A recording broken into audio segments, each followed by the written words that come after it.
மருமகள் கதையின் தொடர்ச்சி.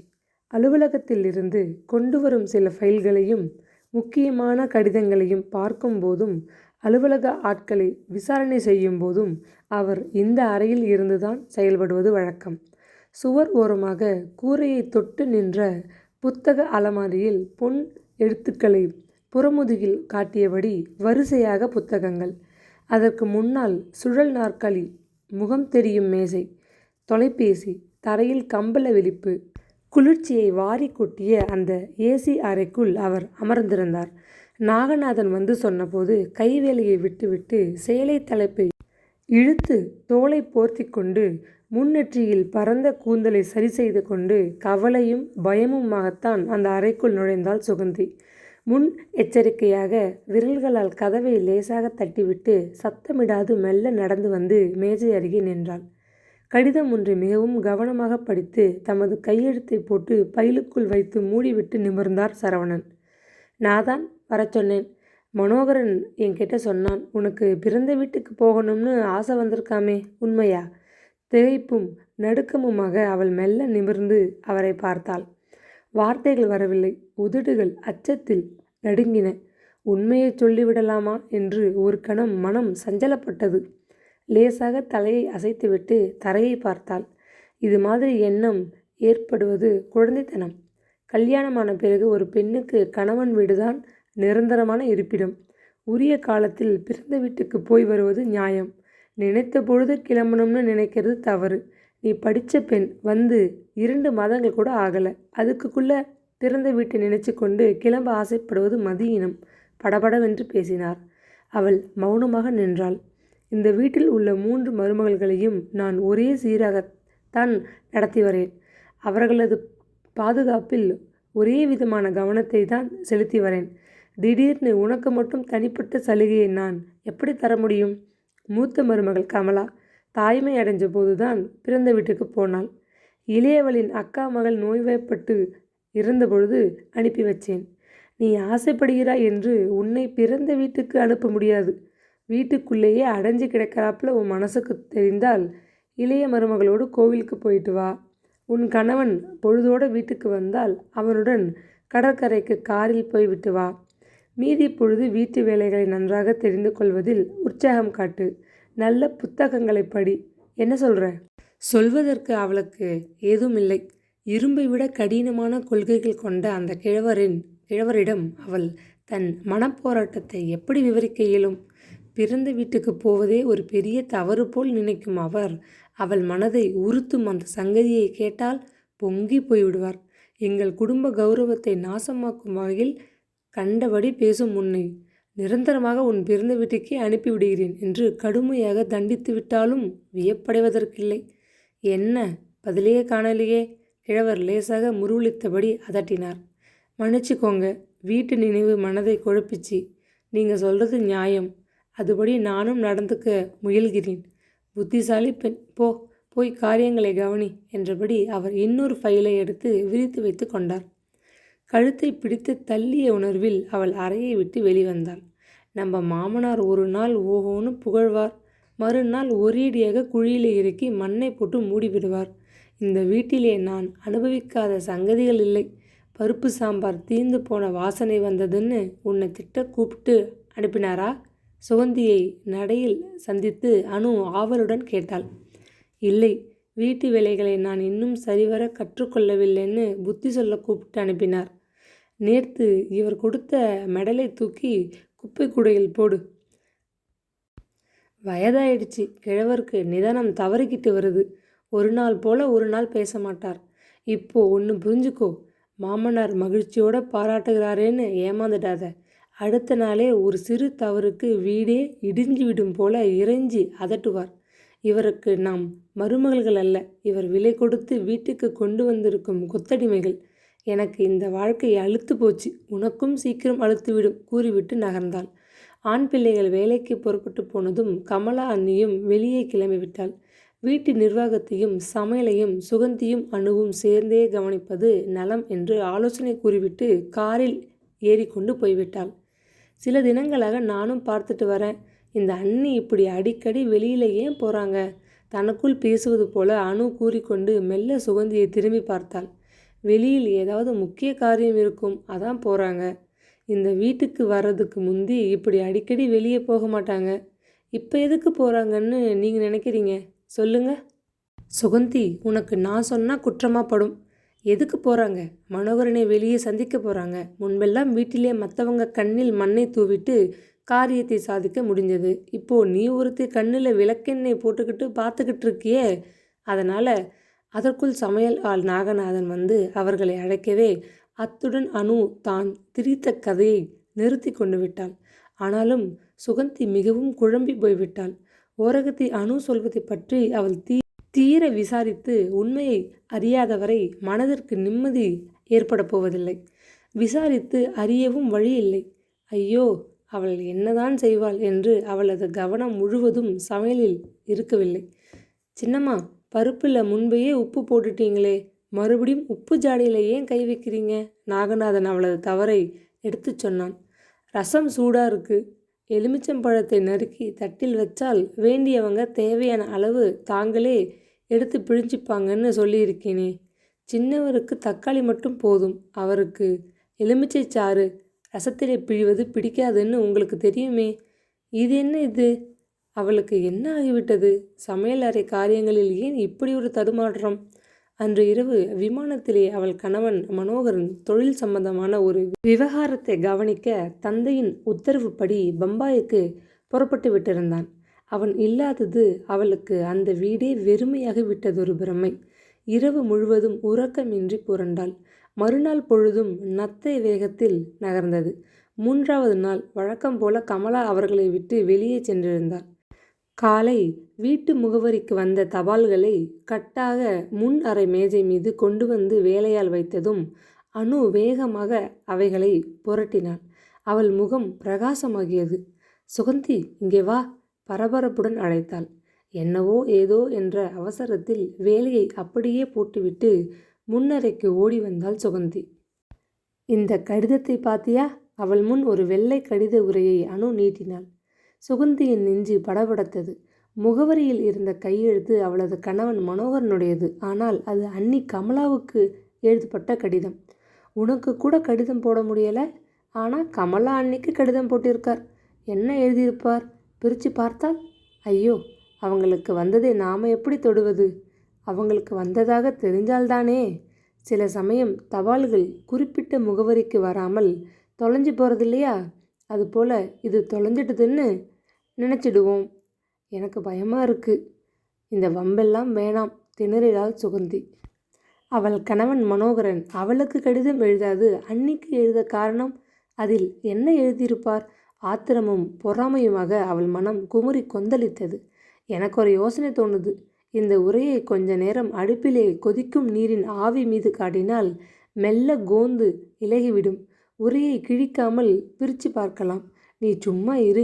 நாகநாதனையும் முருகனையும் நான் மெல்ல பின்பக்கம் அனுப்பிவிட்டு ஒரு வினாடியில் காரியத்தை முடிச்சு எடுத்து வரேன். அனு இந்த மாதிரியான சில்லறை சேட்டைகளில் கை தேர்ந்தவள். ஒரு சில வினாடிகளில் வெற்றியுடன் சமையலறையில் இருந்து வெளிவந்தாள். இப்போது உரையை நாசப்படுத்தாமல் பிரிக்க முடிகிறது. உள்ளே என்ன எழுதியிருக்காருன்னு பார்க்கலாமா? சுகந்தி அனுமதி தரும் முன் அவள் கணவன் அன்னிக்கு எழுதியிருந்த கடிதத்தை துணிச்சலுடன் மெல்லிய குரலில் அவள் காதுகளில் கேட்கும்படி அனு வாசித்தாள். அன்புள்ள அன்னிக்கு, நான் உங்களை பற்றியே நினைத்து கவலைப்பட்டு கொண்டிருக்கிறேன். நான் உங்களுக்கு வாக்களித்தபடி காரியங்களை கவனித்துக் கொள்வேன். நீங்கள் வீணாக மனதை அலட்டிக்கொள்ளாமல் தைரியமாக இருக்க வேண்டும். நான் நாளை இரவு விமானத்தில் திரும்பி விடுவேன். மற்றவை நேரில். தங்கள் அன்புள்ள மனோகரன். இந்த கடிதத்தை பற்றி என்ன நினைக்கிற? உனக்கு கூட எழுத முடியாதபடி உன் கணவருக்கு தலைக்கு மேல் அங்கே வேலை. ஆனால் அன்னிக்கு எழுத முடிகிறது. அவங்கள பற்றியே நினச்சிக்கிட்டு இருக்காராமே, கன்றாவி. சொல்லியபடி மறுபடியும் மிகவும் எச்சரிக்கையுடன் கடிதத்தை உரைக்குள் வைத்து நெகிழ்ந்து விட்டிருந்த பசையினால் நன்றாக ஒட்டினாள். பின்னர் அதை மற்ற கடிதங்களுடன் வைத்தாள். பிரம்மை பிடித்தவள் போல் சுகந்தி தன்னை பார்த்து கொண்டு நிற்பதை அறிந்த அணுவுக்கு மற்றற்ற மகிழ்ச்சி. மிகவும் தந்திரமாக ஒரு பெரிய வெடியை வைத்து விட்டாள். இனி அது வெடிக்க வேண்டியதுதான் பாக்கி. இந்த முறை சுகந்தி வாயை மூடிக்கொண்டிருக்க மாட்டாள். மூக்கும் முகமும் சிவந்து கண்களில் நீர் முட்டிக்கொண்டு இருக்கும் அவளது முகமே சொல்கிறதே. மறுநாள் வரப்போகும் மனோகரனிடம் அவள் மோதப்போகிறாள். வீடு அல்லோல கல்லோல படப்போகிறது. அனுவை பார்த்து எரிச்சலுடன் தமது மீசையை தடவிக்கொண்ட மாமனார் இப்போது என்ன செய்யப் போகிறார்? தனக்குள்ளே பூரித்து போய் கள்ளத்தனமாக சிரித்து கொண்டாள் அனு. பம்பாயிலிருந்து வந்த மனோகரன் நேரே அலுவலகத்திற்கு போய்விட்டான். இரவு உணவுக்கு பின் பெரிய அண்ணியுடன் மாடி முன்னருகில் அடிக்குரலில் ஏதோ பேசிவிட்டு பின்னர் தான் தனது அறைக்குள் வந்தான். இந்தா, அதுக்குள்ளே தூங்கிட்டியா? சுகந்தியை குலுக்கி எழுப்பி உட்கார வைத்தான். உனக்காக நான் என்ன வாங்கிட்டு வந்திருக்கேன் தெரியுமா? கேட்டபடி மகிழ்ச்சியுடன் தனது பயணப்பெட்டியை திறந்தான். ஒரு சிறு அழகான அட்டை பெட்டியை அதிலிருந்து எடுத்து அவளிடம் கொடுத்தான். சூரத்தில் இருந்து இப்போ பம்பாயில் கடை வச்சிருக்கான் என் நண்பன் ஒருவன். அவனுடைய நகைக்கடையில் இருந்து உனக்காக நான் இதை வாங்கிக்கிட்டு வந்திருக்கேன். பணம் ஏதுன்னு கேட்கிறியா? இந்த மாதிரி வெளியூர் பயணங்கள் போது கம்பெனி எனக்கு தரும் தினப்படி செலவில் மிச்சம் பிடிச்சு உனக்காக ஆசையோடு வாங்கிக்கிட்டு வந்திருக்கேன். என் உழைப்பில் உனக்கு நான் வாங்கும் முதல் பரிசு இதுதான். அப்பா கொடுத்த செலவு பணத்திலிருந்து தேனிலவு போன போது சில சாமான்களை வாங்கி தந்தேன். ஆனால் இது என் பணம், பெருமையோடு தரேன் என்றபடி அவன் கையில் பிடித்திருந்த அட்டை பெட்டியை திறந்து பஞ்சுக்குள் பொதிந்து கிடந்த முத்து மாலையை எடுத்து அவள் கழுத்தில் தன் கையால் பூட்டினான். பம்பாயிலே இருந்த இந்த 3 நாளும் உன் நினைப்பு தான் எனக்கு. பொய் பொய். இதே வார்த்தைகளை அன்னிக்கு எழுதிய கடிதங்களிலும் எழுதியிருக்கீங்க. மனதிற்குள் அவள் ஆத்திரப்பட்டாள்.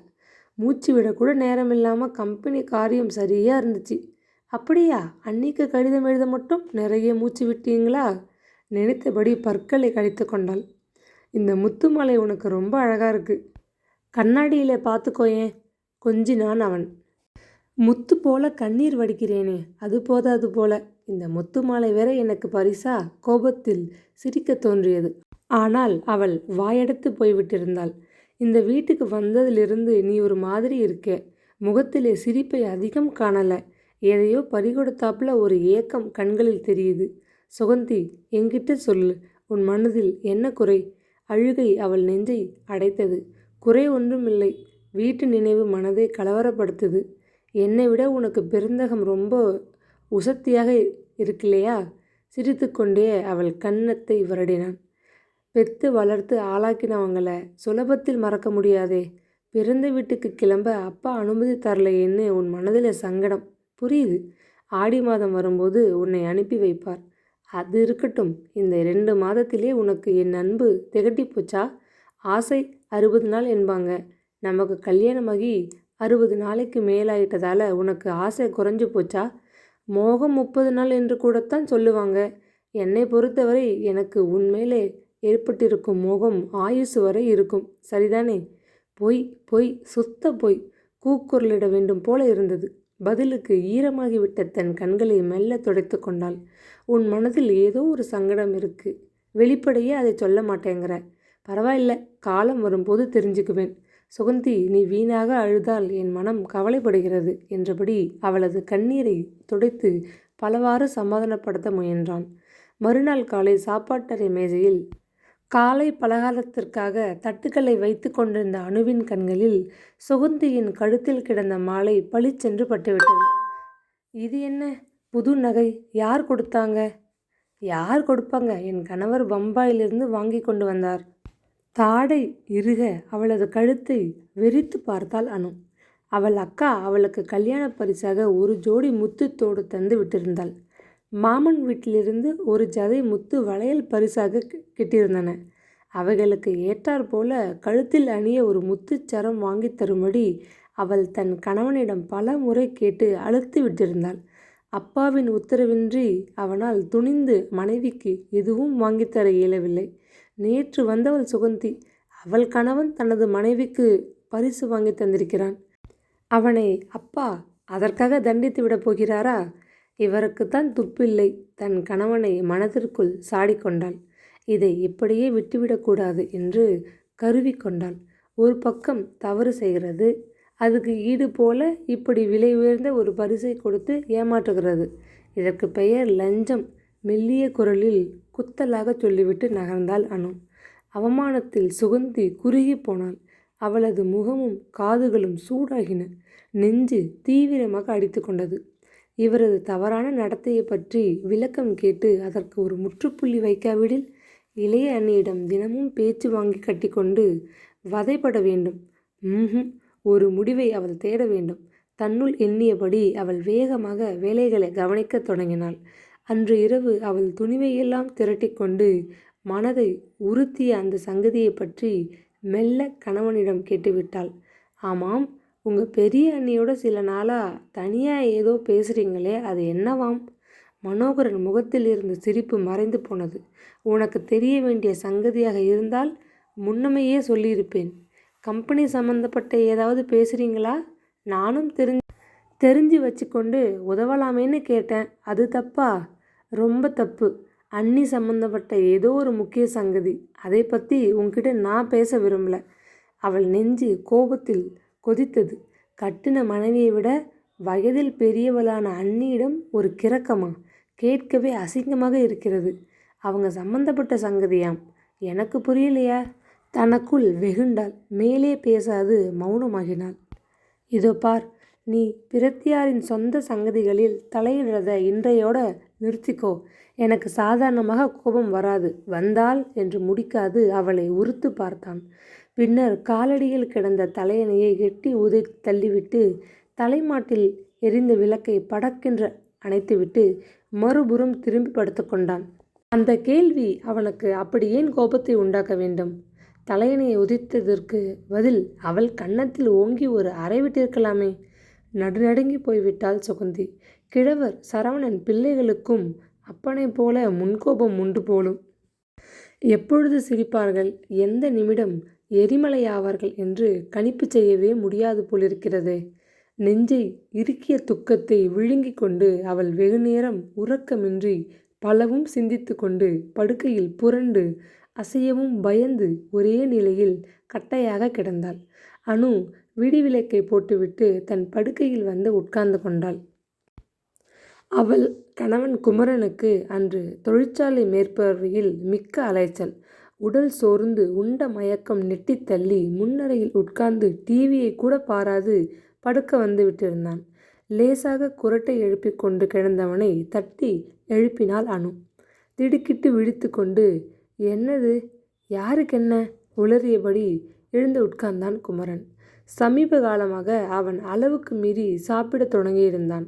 சட்டையை மீறி வெளியே முட்டி கொண்டு நின்ற அவன் வயிற்றை பார்த்து அவளுக்கு எரிச்சலாகத்தான் இருந்தது.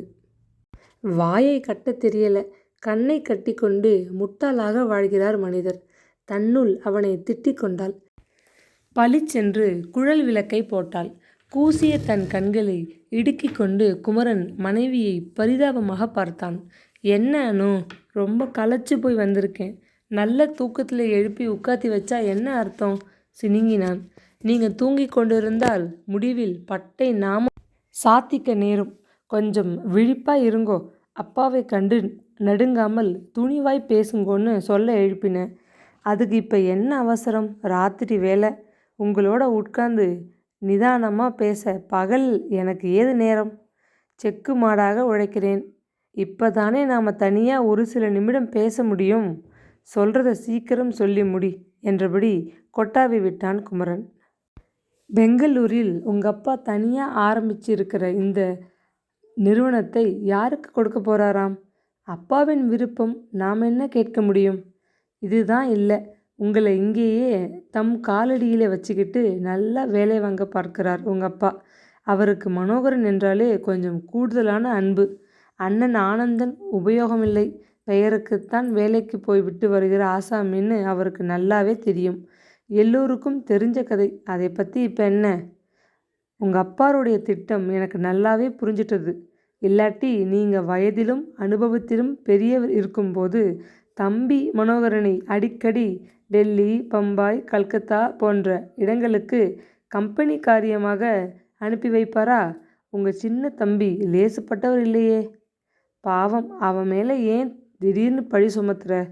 புதுசாக கல்யாணம் பண்ணிக்கிட்டு வந்தவன் தன் மனைவியை விட்டுட்டு அப்பா பேச்சுக்கு மதிப்பு கொடுக்க வெளியூர் போயிட்டு வந்திருக்கான். சும்மா ஒன்றும் பாவம் புண்ணியத்துக்காக அவர் செய்திடலை. வெளியூர் பயணம் அப்படி ஒன்றும் சிரமமானது இல்லையே. விமான பயணம், 5 நட்சத்திர ஓட்டல் வசதி, இன்னும் என்னென்னவோ யார் கண்டா. ஆசாமி அந்த செலவு இந்த செலவுன்னு கம்பெனி கணக்கில் எழுதிட்டு தன் பொண்டாட்டிக்கு நகை வாங்கிட்டு வந்திருக்கார்.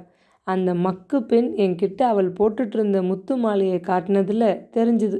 இல்லாட்டி நமக்கு விவரம் தெரிய வழி இருந்திருக்காது. என்ன நீ தொணக்கிற? நான் பேசுகிறது உங்களுக்கு இப்போது கசப்பாக தான் தெரியும்.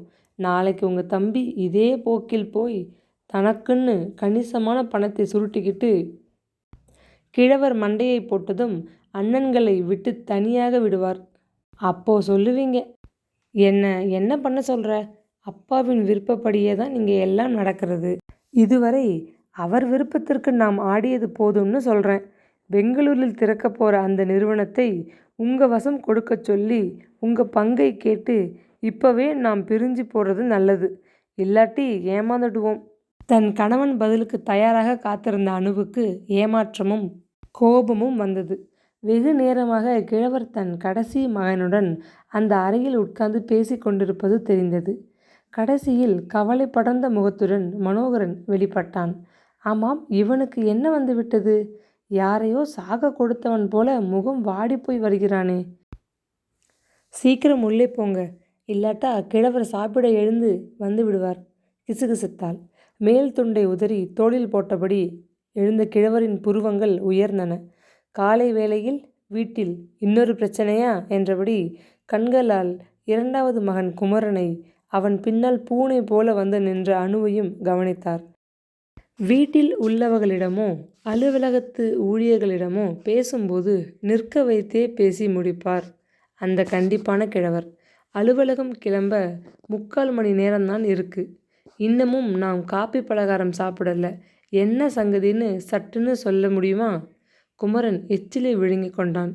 சின்ன வயதிலிருந்து அவனுக்கு அப்பாவிடம் ஒரு மகிழ்ச்சி.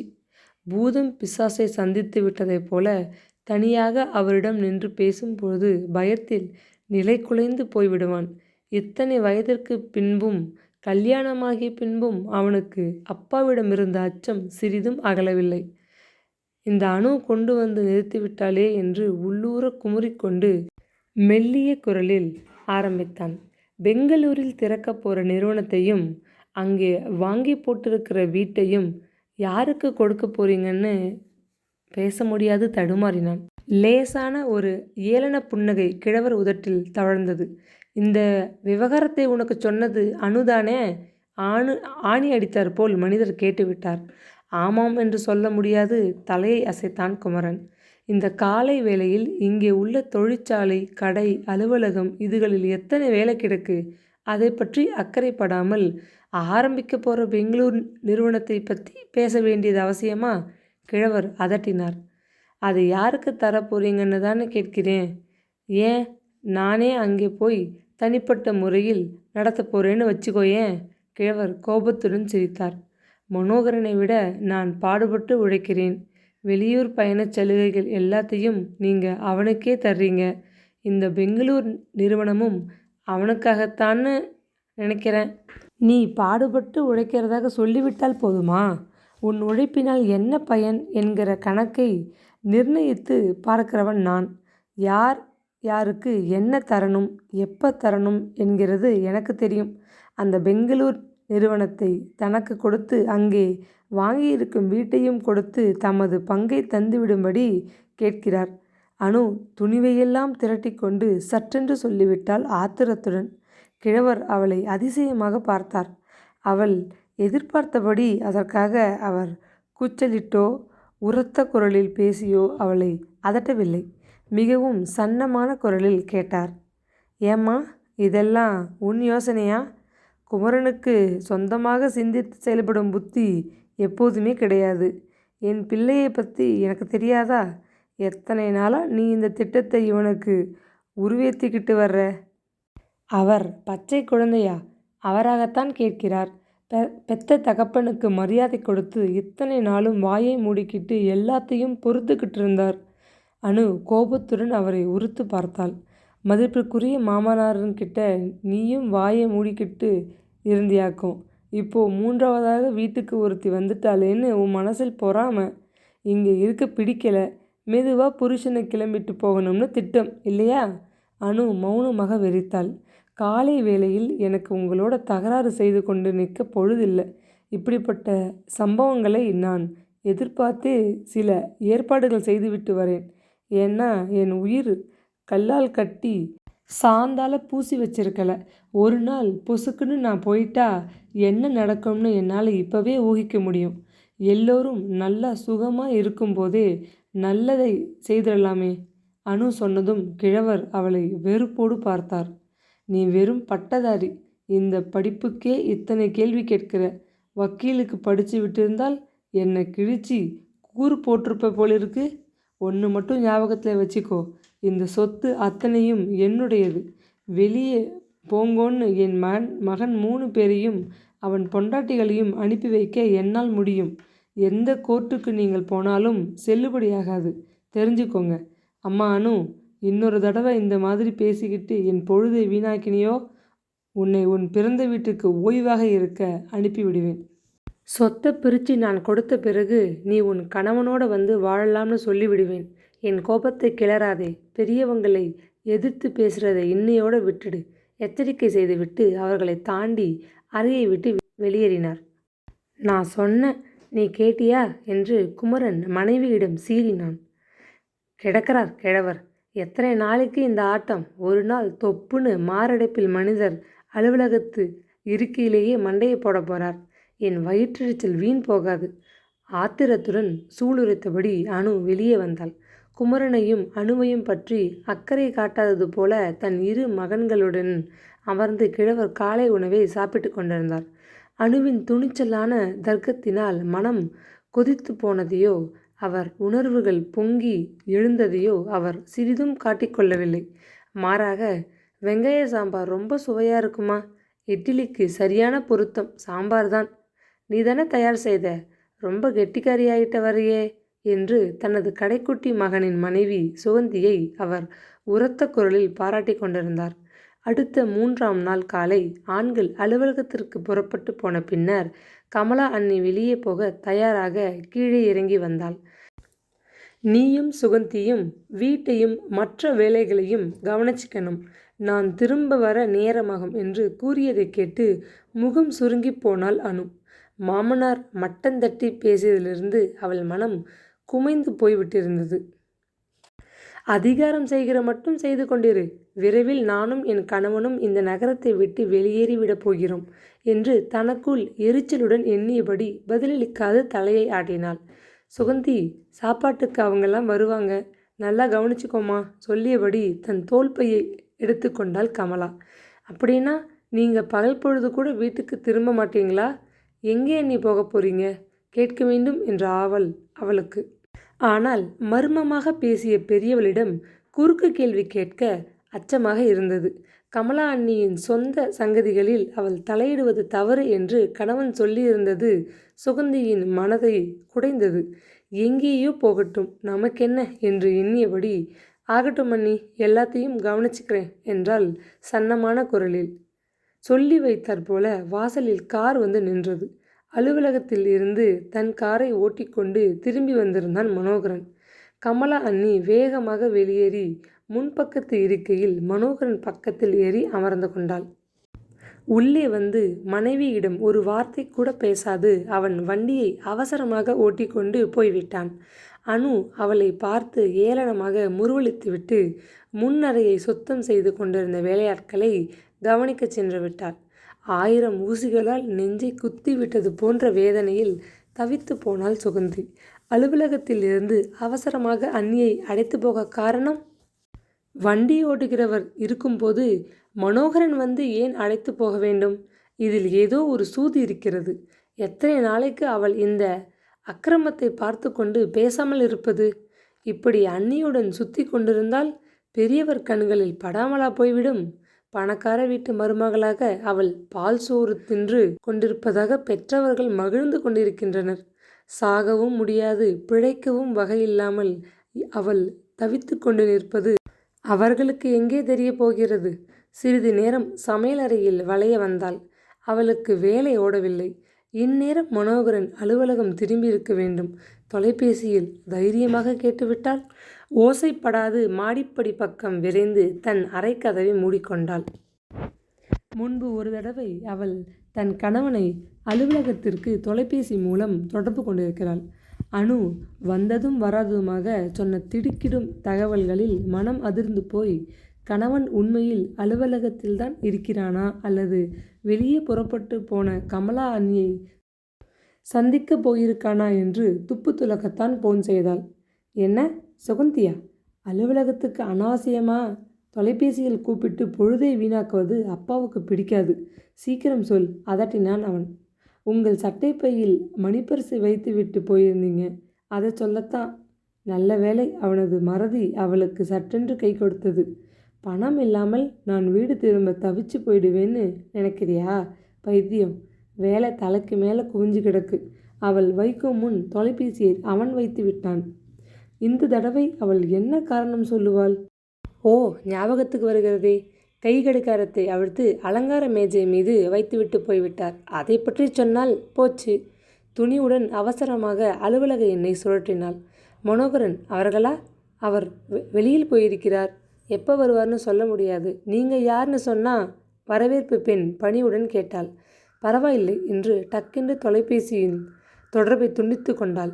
மனம் விளக்கம் இல்லாத குருட்டு யோசனைகளில் தவியாக தவித்து புலம்பியது. கீழே அவள் இறங்கி வரும்போது எதிரே வந்து நின்றாள் அனு. சுற்றும் முற்றும் பார்த்துவிட்டு லேசாக சிரித்தாள். தொலைபேசியில் உன் கணவரை கூப்பிட்டியா? அவர் அங்கே இல்லைன்னு தானே மனசுக்கு வேதனையாக இருக்கிறது, அப்படித்தானே? நான் கூப்பிட்டது எப்படி தெரியும்? கோபமாக கேட்டாள் சுகந்தி. நீ சுத்த முட்டாள். உன் அறையில் தொலைபேசி கண்களை சுழற்றும் போது வரவேற்பறை தொலைபேசியும் கிணுகிணுக்கும். நான் எடுத்தேன், நீ பேசுறது கேட்டது. இப்போ சொல்கிறேன், தெரிஞ்சுக்கோ. கொஞ்சம் துணிவா இரு, இல்லையென்றால் உன் கதி அதோகதியாகிவிடும். பெங்களூர் நிறுவனம் தயாராகியதும் நானும் என் கணவரும் இங்கிருந்து வெளியேறி தனி குடித்தனம் செய்ய புறப்பட்டு விடுவோம். அதோட நீயும் கமலா அண்ணியும் இழுத்து பறித்து கொண்டு இங்கே வாழ போகிறீங்க. அதனால் துணிவாக இந்த காரியத்துக்கு ஒரு முடிவு கட்டு.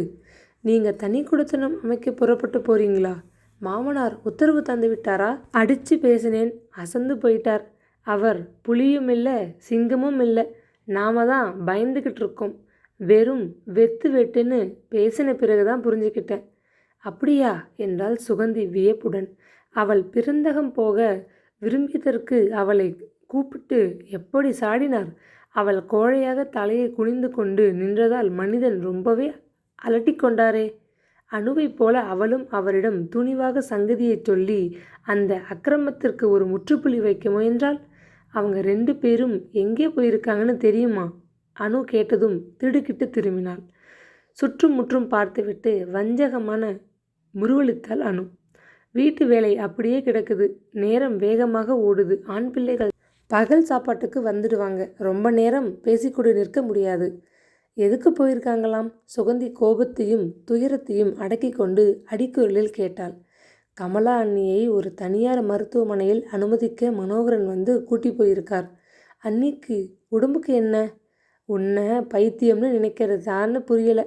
இந்த வயதில் பெண்களுக்கு வரும் சாதாரண வியாதிதான்.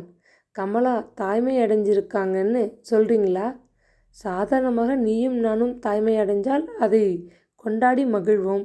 இங்கே இப்போ உண்டாயிருக்கிற சங்கதி பெரியவருக்கு கூட தெரியக்கூடாத ஒரு அசிங்கம். இன்னும் புரியலையா? 2 போதும், 2க்கு மேல் வேண்டாம்னு ஆனந்தன் அறுவை சிகிச்சை செய்து கொண்டு விட்டார். அண்ணி உண்டாயிருக்காங்களேன்னா என்ன அர்த்தம்? இன்னும் விளக்கமாக சொல்ல எனக்கு வெட்கமாக இருக்குது. அதை மேலே வளர விடாமல் சிதைக்கத்தான் அவங்க 2 பேரும் சில நாட்களாக சதி செய்துட்டு இருக்காங்க. கமலா அண்ணி முகத்திலே உனக்கு கல்யாணமான அன்னையிலேருந்தே சிரிப்பே மறைஞ்சு போச்சு. ஒரே கவலைதான். ஆத்திரத்தில் உடல் நடுங்க கீழே விழுந்து விடுவது போன்ற தள்ளாட்டத்தில் சற்றென்று மாடிப்படியின் கைப்பிடியை வேகமாக பற்றி கொண்டு நின்றாள் சுகந்தி. இப்படி ஒரு அக்கிரமம் நடக்குமா? அவளது கணவன் நடத்தையும் இத்தனை மட்டமானவனா? பணக்காரர்கள், பங்களாவாசிகள், காரும் ஆட்களுமாக வாழ்வதாக வெளி உலகம் நினைத்து வியக்கிறது. உள்ளே வந்து பார்த்தால்தானே சமூகத்தின் அடிப்படையான சட்டதிட்டங்களுக்கு புறம்பாக, அசிங்கமாக, அவலமாக, பயங்கரமாக வாழ்கிறார்கள் என்பது புரியும். அம்மா, இன்னமும் சமையலை பத்தி எதுவும் சொல்லலையே? நாகநாதன் குரல் கொடுக்க இருவரும் திடுக்கிட்டு உள்ளே திரும்பினர்.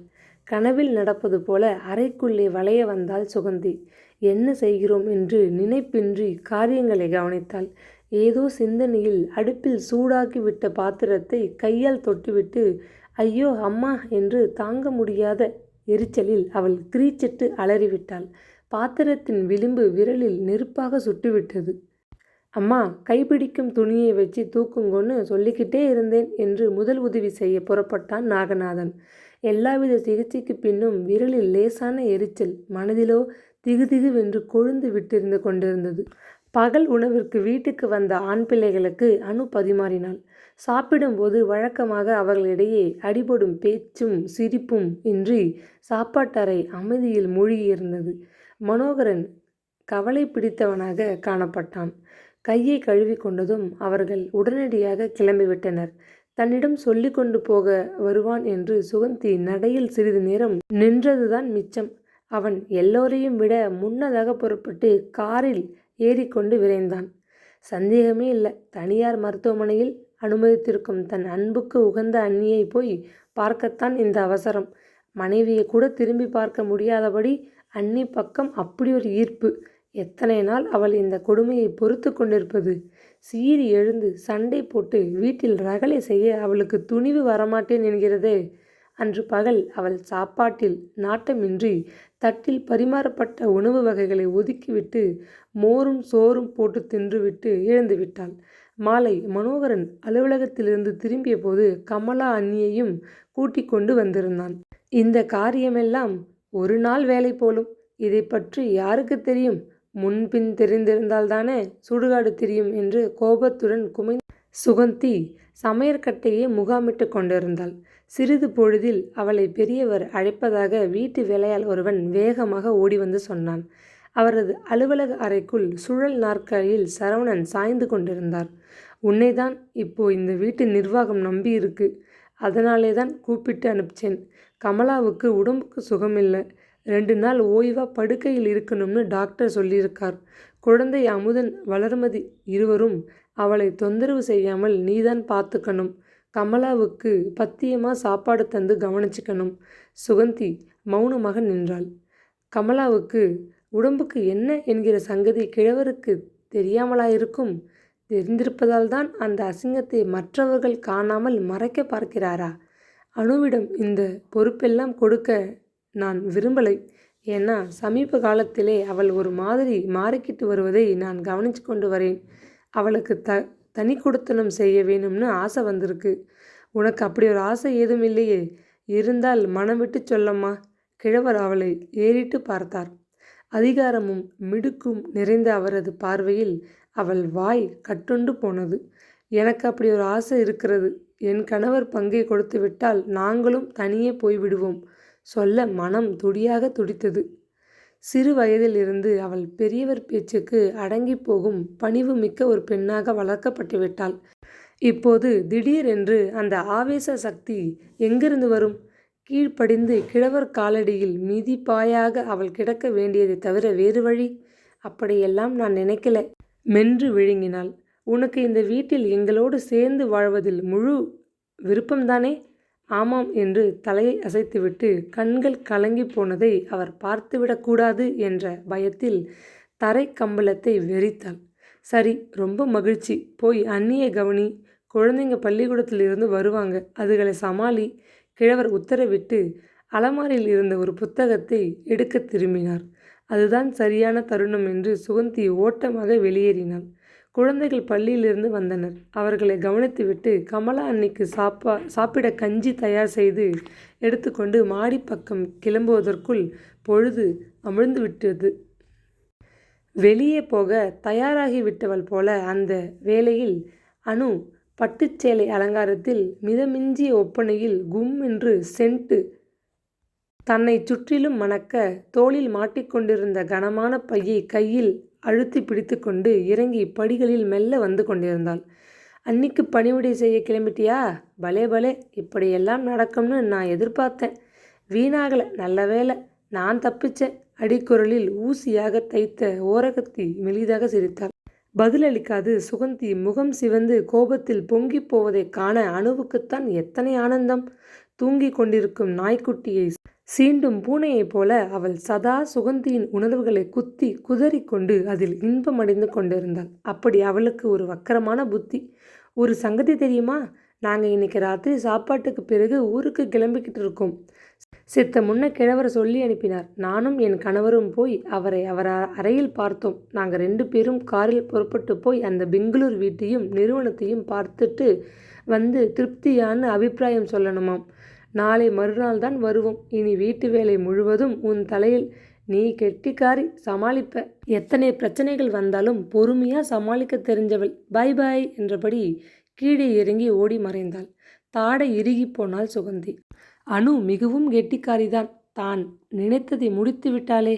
படுக்கையில் இருக்கும் கமலா அண்ணியை கவனிப்பதில் இருந்து எல்லா வேலையும் இனி அவளுடையது.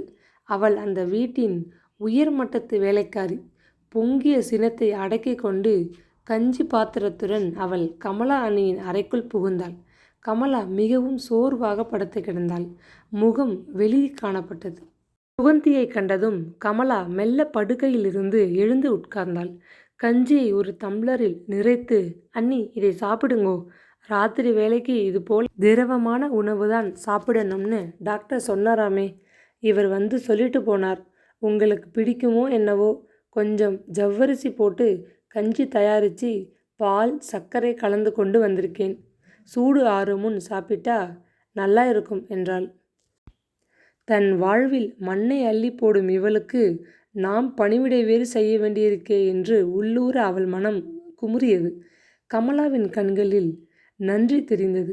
சுகந்தி, குழந்தைகள் உனக்கு ரொம்ப தொல்லை தரலையே. கேட்டபடியே கஞ்சியை குடித்தாள். அனு கூட 2 நாள் இங்கே இருக்க மாட்டாள். நீ ஒருத்தியா சிரமப்பட போகிறேன்னு மனம் அடிச்சுக்குது.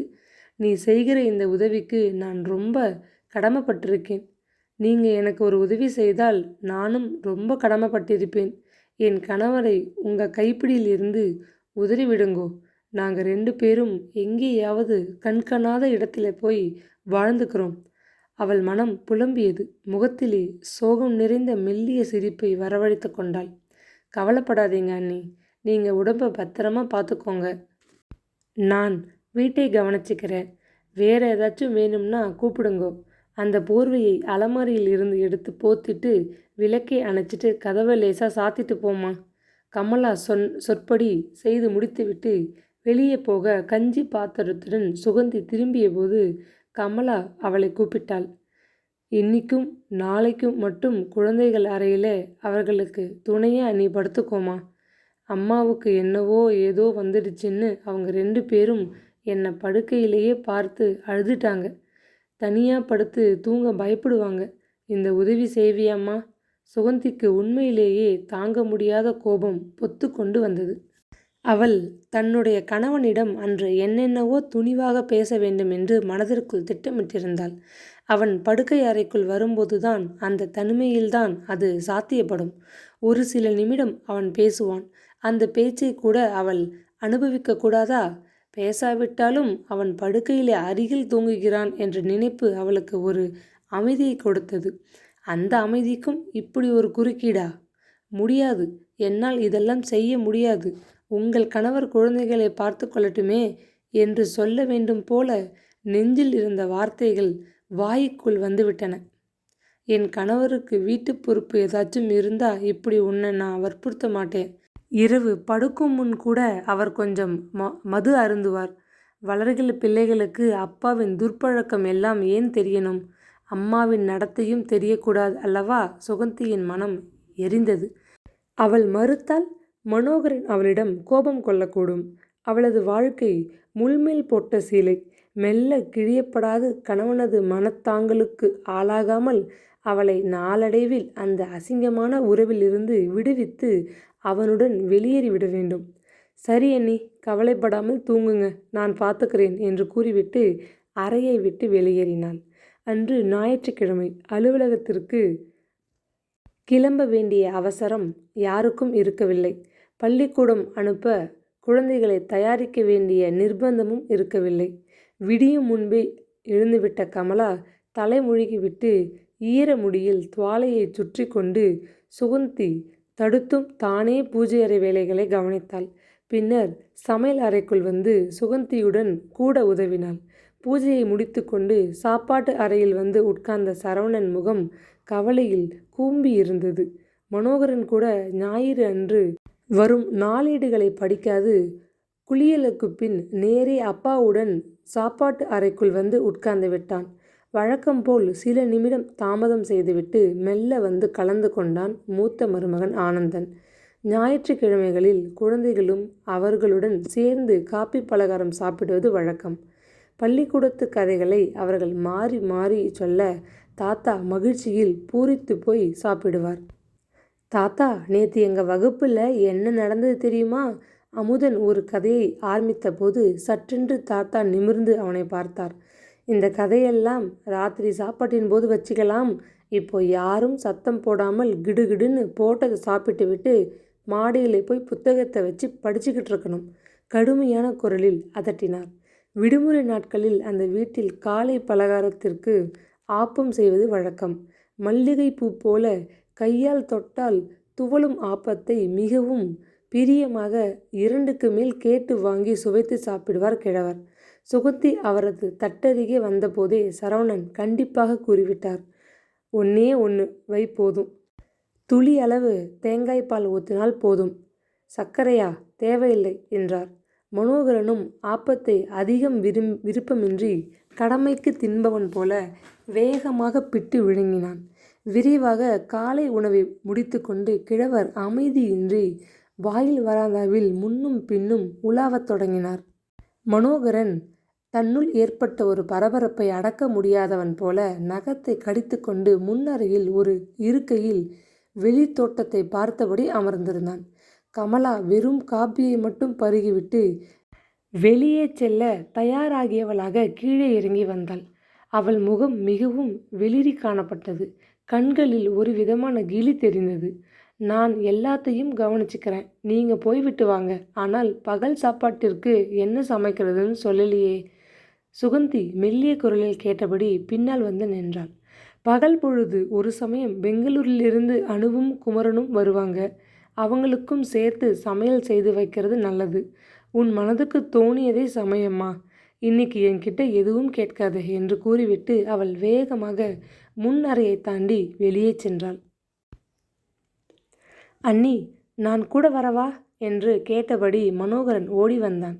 வேண்டாம், நானே தனியாக போய்விட்டு வர விரும்புகிறேன். டிரைவர் வண்டியை ஓட்டட்டும். கூட நீங்கள் யாரும் வர தேவையில்லை. அவள் குரலில் துக்கம் தொனித்தது. ஏமா, 10 மணிக்கு தானே நீ அங்கே இருக்கணும். இப்போது 9 தானே ஆகிறது. அதுக்குள்ளே அங்கே போய் என்னம்மா பண்ண போகிற? ஆதங்கத்துடன் கேட்டார் சரவணன்.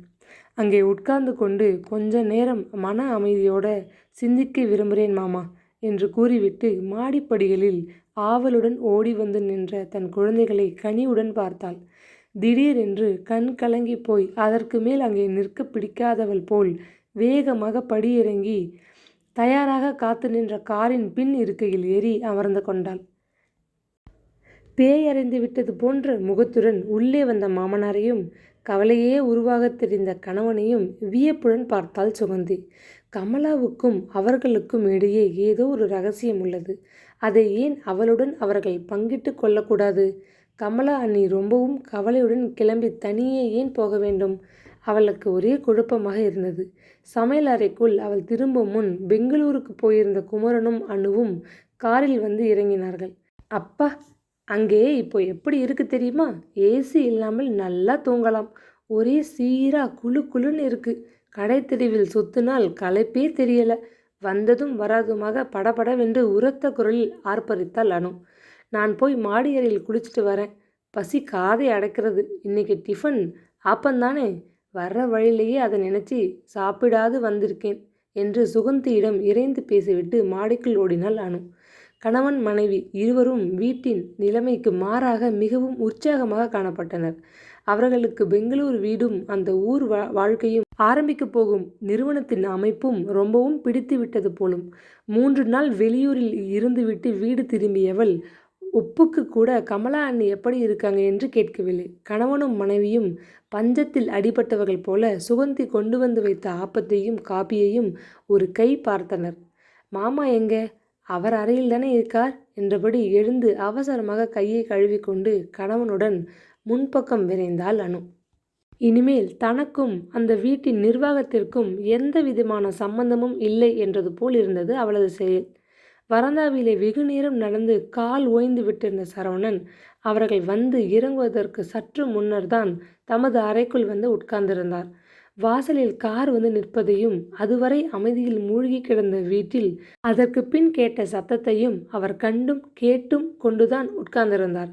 கதவை தள்ளி கொண்டு வந்து நின்ற மகனையும் மருமகளையும் கிழவர் கடுமையாக பார்த்தார். உங்களுக்கு பெங்களூர் வாழ்க்கையும் தனி குடித்தன அமைப்பும் ரொம்ப பிடித்துவிட்டிருக்கிறது என்று புரிகிறது. மற்றவைகளை நாம் பிறகு பேசலாமா? இப்பொழுது நான் கொஞ்ச நேரம் தனியா இருந்து சிந்திக்க விரும்புகிறேன். மிகவும் கண்டிப்பாக பேசினார். இன்னும் கொஞ்ச நேரம் பொறுத்து கொள்வோம் என்ற அசட்டையில் இருவரும் தலையை அசைத்துவிட்டு வெளியே வந்தனர். உங்க அப்பா என்ன எதையோ பறிகொடுத்தவர் போல முகத்தை தொங்க போட்டு கொண்டிருக்கிறார்? ஏளனமாக கேட்டாள் அனு.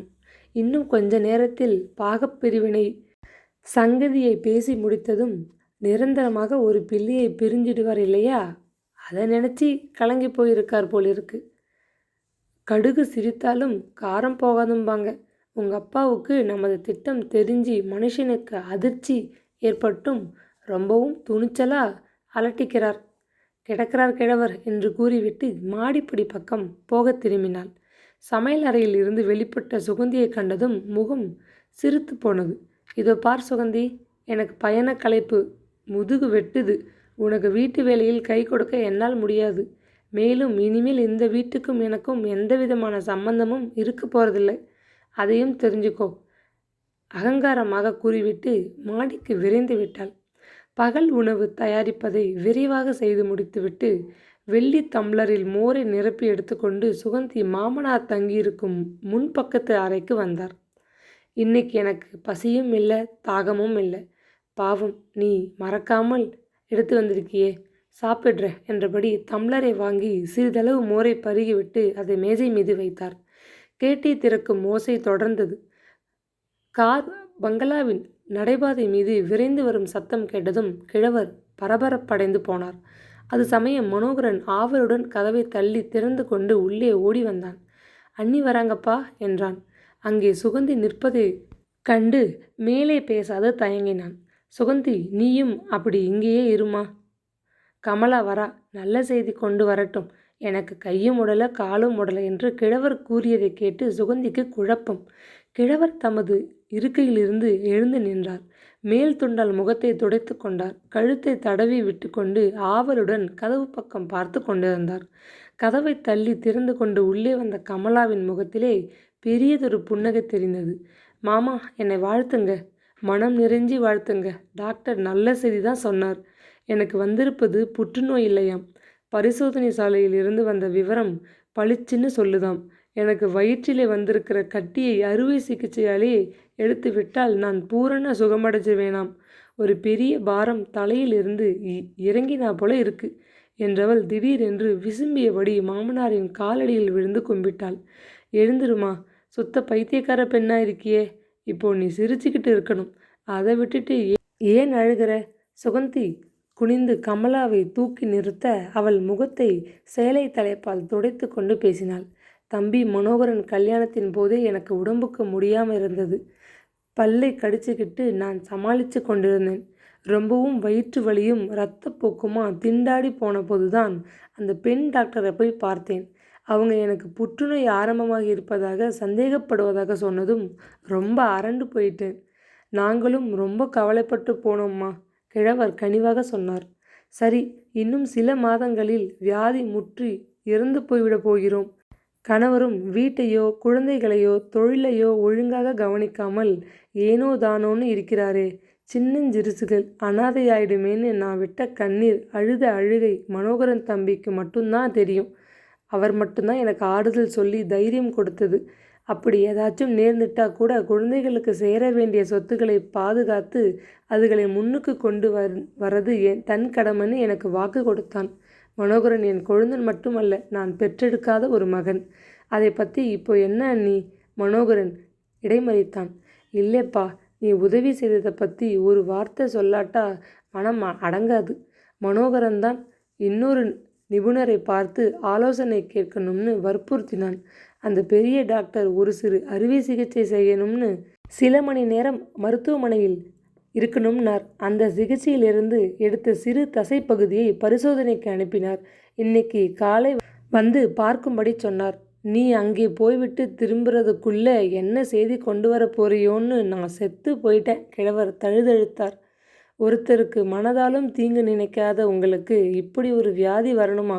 டாக்டர் புற்றுநோய் இல்லைன்னு சொல்லணும்னு நான் வேண்டாத தெய்வம் இல்லை அண்ணி. மனோகரன் குரல் தடைப்பட்டது. சுகந்தி அவமானத்தில் சுருங்கி போய் தலை குனிந்தபடி நின்றாள். உண்மை இதுவாக இருக்க அனு சொன்ன பொய் கதைகளை நம்பி ஒழுக்கத்தின் இலக்கணமான அண்ணியை பற்றி அசிங்கமாக நினைத்து கண்ணியமான கணவனை பற்றி சந்தேகித்து அந்த 2 மாத வாழ்க்கையை அவள் நரகமாக்கி கொண்டு விட்டாளே. களங்கமற்ற அண்ணியை சந்தேகித்த பாவத்திற்கு பரிகாரம்? சுகந்தி, நீ ரொம்ப நல்ல பெண் அம்மா. இந்த வீட்டில் எனக்கு எல்லா வேலைகளிலும் கை கொடுத்து ரொம்ப உதவி செய்திருக்க. என் குழந்தைகளை உன் குழந்தைகளைப் போல பார்த்துக்கிட்டியே. இதுக்கு விரதியா நான் என்ன செய்தாலும் தகும். சுகந்தி மட்டும் இது சமயம் இங்கே இல்லாதிருந்தால் இந்த வேதனையை என்னால் தாங்கிக் கொண்டிருக்க முடியாது. பொறுமையிலும் அடக்கத்திலும் அவள் உன்னைப் போலவே இருப்பதைக் கண்டு நான் ரொம்பவும் பெருமைப்படுறேன். இந்த பயங்கர பிரச்சனை நம்மை திணற வைத்த சமயம் சுகந்தி நிதானமும் பொறுமையுமா வீட்டையும் நம்மையும் கவனித்து கொண்டாள். அதுக்காக நான் அவளுக்கு ஒரு பரிசு தரப்போகிறேன்.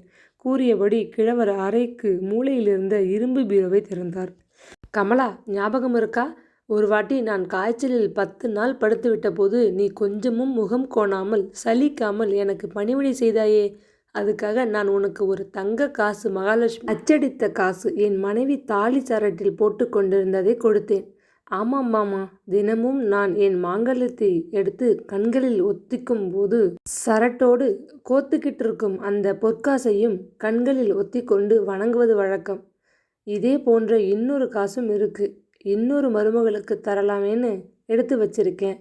அதை பெற தகுதியுடையவள் சுகந்தி. இந்தா, உன் கையால் சுகந்தி கிட்ட இதை கொடு.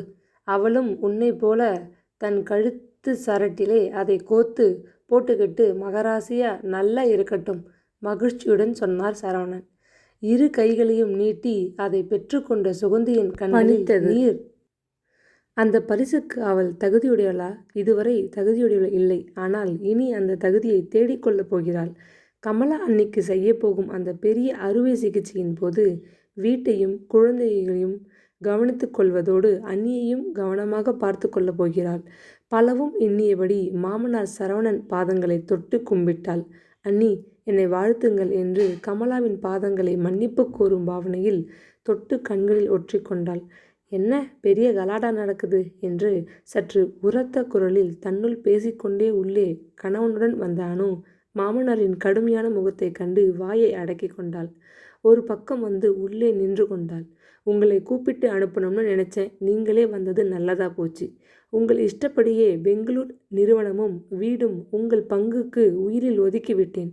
நாளைக்கே நீங்கள் புறப்பட்டு போய் அவைகளை அனுபவிக்கலாம். ஆனால் ஒன்று, இந்த நிறுவனம் மிகவும் புதிதாக உருவாக்கப்பட்டுள்ளது.